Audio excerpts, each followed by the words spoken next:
Yo,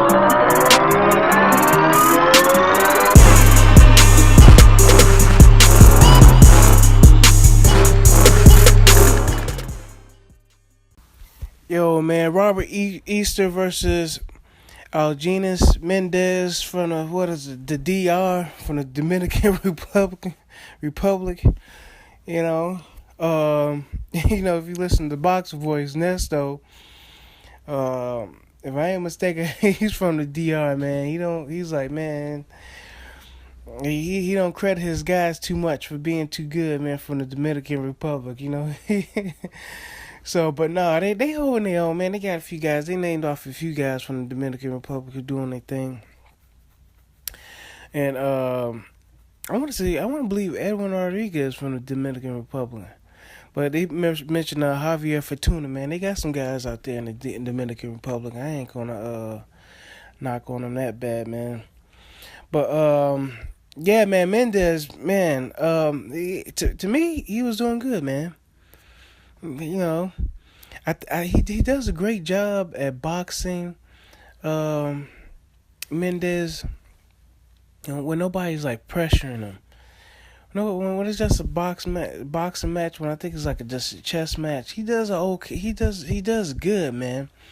And I think that's where he was getting at Robert Ester, and I think Robert Ester wanted to body him and pressure him more, and he was able to get him out of there. But he started going on the inside and everything like that. Robert Ester. A lot of people thought he was doing a good job. To me, I think he was doing a bad job.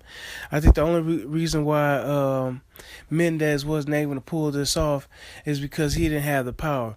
Mendez caught Robert Ester with a lot of good punches when Robert Ester was squared up. And then a lot of times when Robert Ester was was pulling back and stuff like that, Mendez was landing on the right hand, and I'm thinking to myself, I was like, man, if this dude had like any power or anything like that, he probably would have knocked out Robert Ester. Robert Ester's a taller guy, and he's pulling back like so close. He doesn't even take a step back and pull out. Like he leans back and then like steps back. And Mendez was following up, and he was catching them with a lot of punches. And a lot of times when he was catching them punches, Ester was no longer centered right. He was squared up. And that's what I saw in the fight. I wasn't, I was kind of impressed with how he won, but at the same time, Mendez, they mentioned that he was coming up in weight. This is a dude that been that's lost before, so it's not like he's fighting an undefeated fighter or anything like that. He is fighting a decorated young, mature champion. The dude's only like 29 years old. So we can't take that away from. We ain't taking nothing away from Robert Ester as far as his win and stuff like that. This dude is a former champion. What belt did he hold? Yeah, the IBF champ. He's former IBF champ. So as far as Robert Ester, he was compared to Tommy the Hitman Hearns and stuff like that. I haven't seen much of like Tommy the Hitman Hearns. I also seen a bunch of highlights and stuff of his career. And I know he got that right hand is the truth. And yeah, man, Robert Ester got him out of there.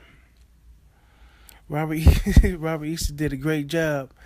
I want to believe it was like what round was that, man? What round was that? I want to believe it was like what, the fifth round or whatever. It don't matter, man. Let me fast forward it, man.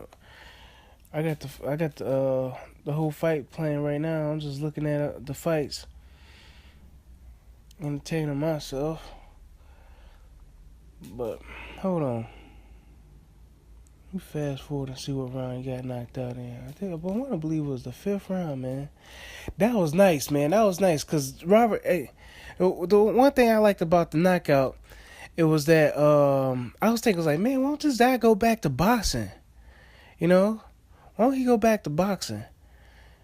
And then it was like at the end of the round, he started boxing. He started using that jab, And then he got the knockout. You know what I'm saying? It was a clean knockout, and I was like, man, he's gonna knock this dude out because what's his name was tired. He was and then when he had Mendez in trouble, he was like smothering his punches. I was like, man, why don't this dude go back to boxing, man?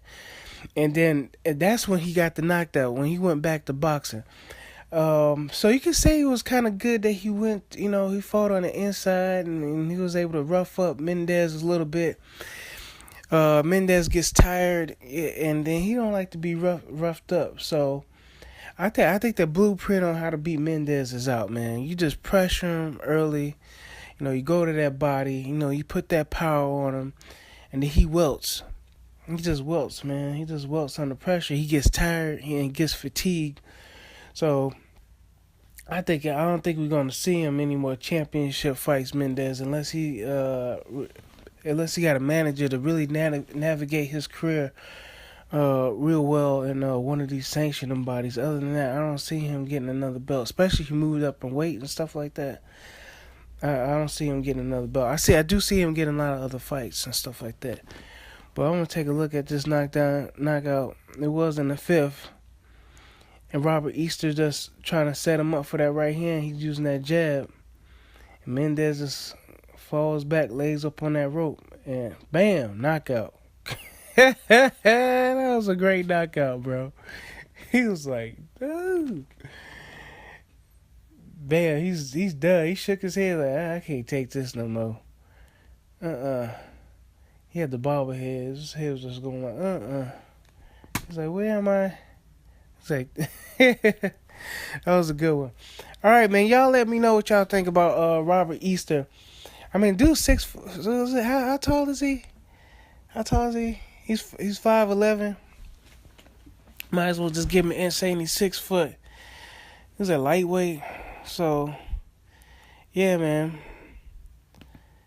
That's good right there, man. Let's see what he does. Man. All right, y'all let me know. I'll catch y'all later, okay? Bye.